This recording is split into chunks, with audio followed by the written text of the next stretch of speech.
Welcome, everyone. I am absolutely thrilled to have you here for today's explainer.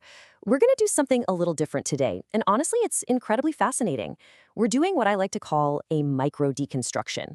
What does that actually mean? Well, we're going to take a hyper-condensed, seemingly simple piece of internet media, specifically a YouTube short from the channel Wahab GTA, and we are going to completely unpack the deep, complex layers hiding right beneath the surface. It's actually amazing how just a few seconds of audio and a handful of text tags can tell such a rich story about culture, anticipation, and digital art.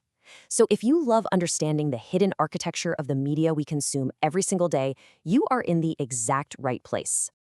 Okay, let's dive into this. Section 1, the promise of 2026. So before you even hear a sound or see a moving image, you are hit with this title. 2026 is full of surprises. This is the grand, macro-level claim the creator is making right out of the gate. And I mean, in the economy of the internet, the hook is literally everything. We've got 2026 is full of surprises, followed by the freezing cold face, the fire, and the 100 emojis. And we absolutely cannot ignore the punctuation of these emojis, right? They're a vital part of this digital language. The creator is deliberately pairing total opposites, the freezing cold emoji right next to the blazing fire emoji. This instantly signals extreme contrast. It creates this super energetic, hype-driven tone. It's basically telling the viewer, hey, whatever you're expecting, this is going to be intensely cool and incredibly hot at the exact same time. And then that 100 emoji, that stamps it with a guarantee of authenticity. In just a handful of characters, the creator has engineered this massive, massive expectation for the year 2026. Moving right along, let's look at Section 2, the weight of the hashtags. Now, usually we just scroll right past metadata, don't we? But these tags aren't just an afterthought, not at all. They are the actual architectural scaffolding building up this digital hype. They tell the algorithm, and us, the viewers, exactly what universe this piece of content lives in. Look at how the creator intentionally groups these concepts together.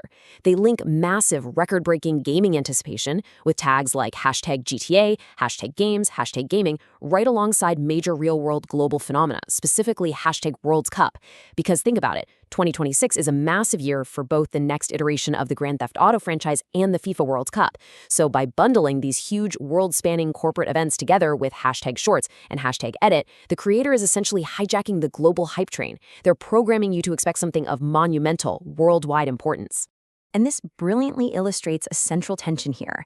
On one hand, you have massive, polished, global corporate hype. It's worldwide, it represents literally billions of dollars of industry anticipation. But contrasting that, we have the actual audio transcript that plays over this, which is deeply localized, super raw, and rooted in a grassroots reality. The creator draws you in with global sporting events and blockbuster video games, but the actual experience they deliver to your ears? It's completely different. Which brings us to Section 3, the sound of the favela. We're shifting our narrative focus away from that massive global algorithm and bringing it right down to the streets. I really want you to feel the rhythm of this exact transcript snippet. The audio plays, Quero ver você mexer, quero ver tu sentar, mas é cria de favela. It translates roughly to an invitation to move, an invitation to dance, culminating in this incredibly powerful statement of identity. Notice the highly energetic pacing here. It's raw, it's physical, and it is happening entirely in the present tense. This isn't about some distant video game release date in 2026. It is about moving your body right now, in this exact moment. Let's focus tightly on that one specific phrase from the audio, cria de favela. This translates to a child of the favela, or someone raised in the favela. And guys, this isn't just a lyric, it's a profound cultural identifier.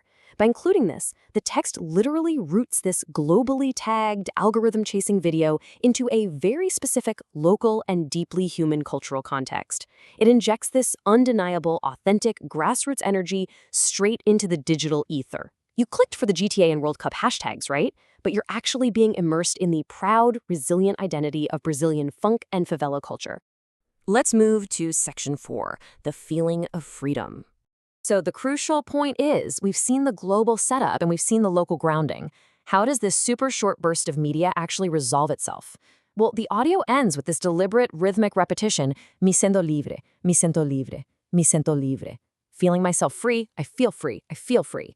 I really want you to lean into the pacing of that repetition with me. It isn't just spoken, it's chanted. It's a literal emotional release. By repeating this phrase over and over, the audio creates a deeply visceral feeling of liberation.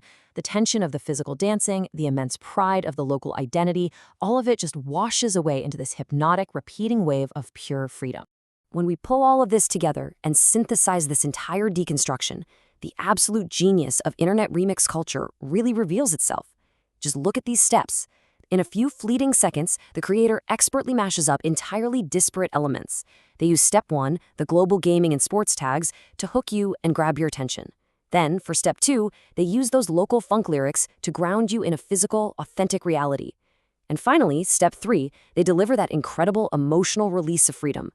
They manage to build a completely distinct aesthetic and a powerful mood in less time than it takes to tie your shoes. I mean, it's basically a masterclass in digital storytelling. Which leaves us with this final, somewhat provocative thought to chew on today. As we look ahead to these massive global moments, we have to ask ourselves, how do these intimate, local sounds end up defining the global hype of 2026? It's completely fascinating how internet edits can combine massive, world-spanning metadata tags with such grounded, local, human audio to create an entirely new digital experience. It just goes to show that no matter how big or global our entertainment gets, we still rely on local, human voices to make it feel real, to make it feel alive, and ultimately, to make us feel free. Thank you so much for joining me on this micro deconstruction. I really hope you found this explainer as captivating to explore as I did. Keep looking closely at the media you consume, and as always, never stop learning.